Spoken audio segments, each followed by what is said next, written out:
Lo que sobre marihuana se discute, yo creo que más que discutirse sobre ese tema, lo que ha abierto el debate si debe o no ser legalizada, o más que legalizada, en algunos casos hay quienes hablan de despenalizar, es otra cosa. Y primero parto de la separación de los dos conceptos. Legalizar la marihuana implica su aceptación en la sociedad, inclusión en esquemas impositivos, validación para prácticamente su uso cotidiano. Ahora, eso es la legalización. La despenalización implica que no es sancionable el portar droga o esta droga en la vida ordinaria. Sin embargo, su movilización, su tráfico y demás sí puede ser penalizado. Reitero, fíjense cuál es la diferencia entre un concepto de despenalización y de legalización. Entonces, bueno, el concepto más blando de entrada es la despenalización. La despenalización invitaría a un esquema donde nadie pudiera caer preso por poseer alguna cantidad mínima de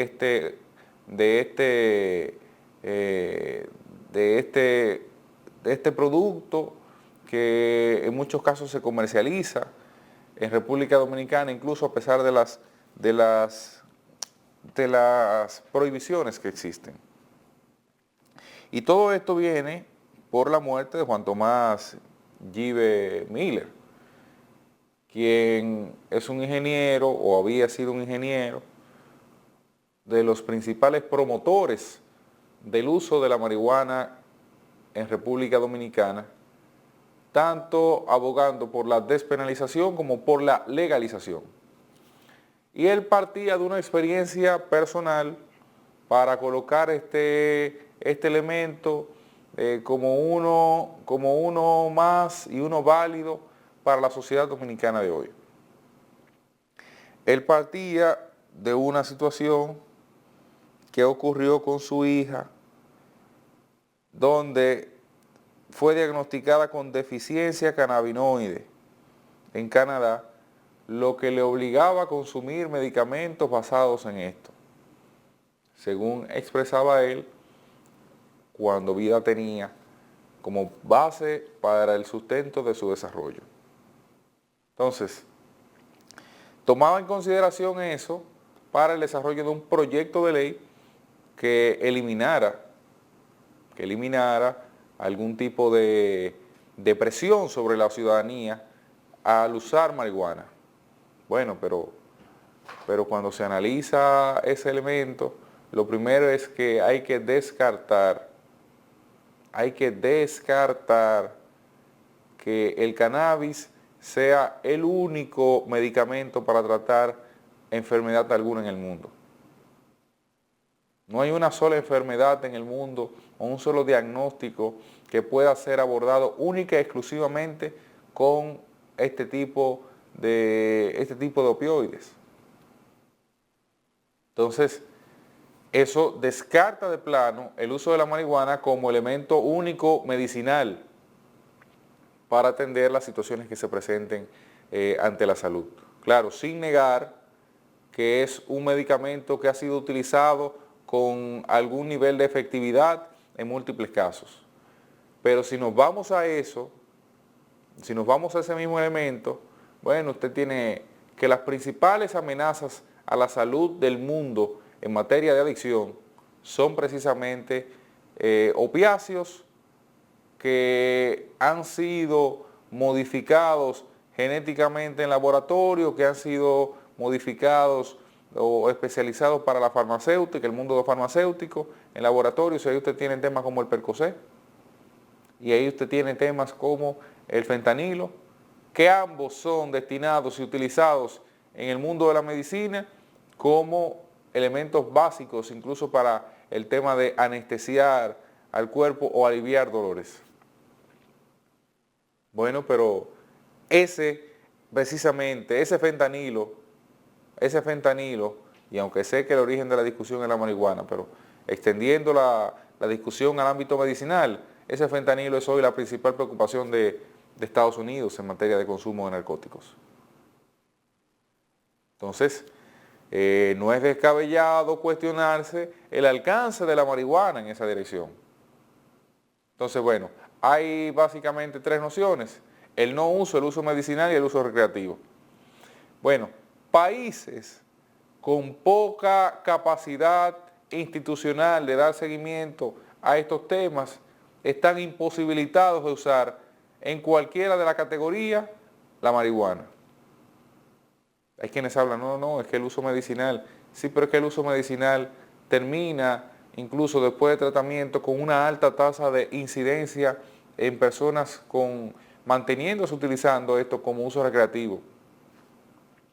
Y no lo digo yo, váyase a la FDA, a Estados Unidos, y revise esa tasa. Pero termina siendo en cualquiera de las modalidades la marihuana una droga blanda de iniciación, muy similar incluso al exceso de alcohol, para caer en otras drogas más fuertes.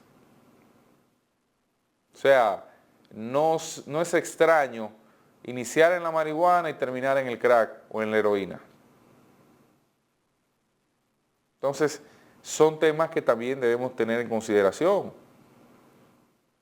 y que lo dicen los datos en Estados Unidos, que es nuestra referencia más cercana.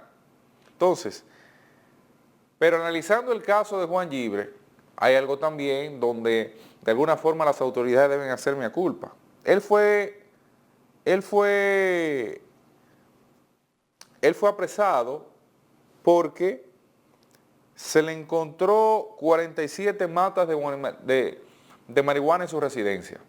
Ese fue el motivo de su arresto. Eso es ilegal. Eso es posesión de marihuana, eso es posesión de narcóticos en República Dominicana.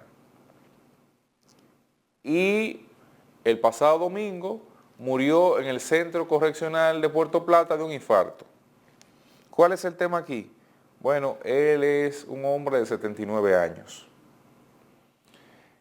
Y se entiende que el delito cometido no obligaba o no conducía a la necesidad de tenerlo bajo arresto en una prisión cuando no hay ni siquiera una condena definitiva.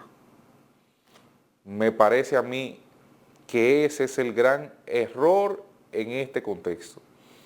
O sea, no hay razón para que una persona de 70 y tantos años esté en prisión sin una condena definitiva. Ya cuando hay una condena definitiva la cosa cambia. Pero sin una condena definitiva, olvidando de alguna manera los cuidados de salud que debe tener cualquier persona que esa edad tiene. Porque por más saludable que esté, después que usted pasa a los 70, es difícil que no haya una condición médica. Es difícil que no haya una condición médica. Entonces, ahí es donde yo observo el error. Ahí es donde yo observo el error porque estamos hablando de un hombre que no debía estar en prisión, por lo menos en esta etapa del proceso. Ahora, la ilegalidad que representa la posesión de 47 matas de marihuana, claro que eso debe tener una consecuencia.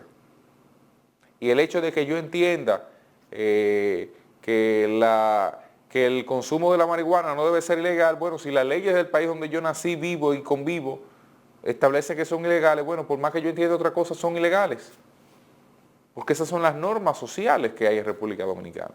Si de alguna manera no me siento conforme con ello, bueno, pues yo activo la dirección de que eso no sea en esa dirección, activo la dirección de que eso no tenga ese resultado, como él en efecto hacía. Ahora, él no podía tener una cosa y promoverla al mismo tiempo sin que esto fuera legal. O en su defecto, bueno, yo parto a un territorio donde pueda esto ser visto como legal.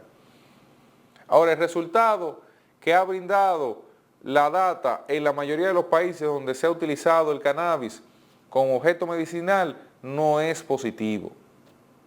No es positivo. Desafortunadamente. Desafortunadamente. Entonces, me parece que esto es una discusión que, reitero, países con pocos niveles de institucionalidad, donde aquí un médico te receta y te receta porque es coro tuyo, y te cura un vicio o te mantiene un vicio atento a receta, yo creo que debe ser objeto de análisis. Objeto de análisis. Ahora, como digo una cosa, digo la otra. La legalización de la marihuana no tiene sentido en República Dominicana por lo ya explicado, pero tampoco tiene sentido usted tener a una persona de casi 80 años preso sin los cuidados necesarios por una posesión pequeña de marihuana. Ahí no había tráfico ni comercialización. Aunque la cantidad indicaba que sí, que podía ser considerado como tráfico, pero ahí no había tráfico en la realidad. Entonces, cuidemos esos detalles para que no termine eso por convertirse en todo el efecto adverso. Aunque esto es un caso excepcional, aquí no hay muchos promotores de más de 50 años de marihuana, pero esto es parte de lo que hay en el escenario. Esto es parte de lo que hay en el escenario y yo soy de los que cree, a partir de lo leído y de lo visto, que ninguna droga debe facilitársele espacio al esquema de República Dominicana. Puedo entender que la consuma, lo respeto. Ahora, lo que demuestra la data es que esas drogas conducen a drogas mayores y esa conducción a drogas mayores terminan por destruir al ser humano en su condición más fuerte como en la más débil. Desde el cerebro hasta físicamente. Y esas son cosas que debemos evitar. Señores.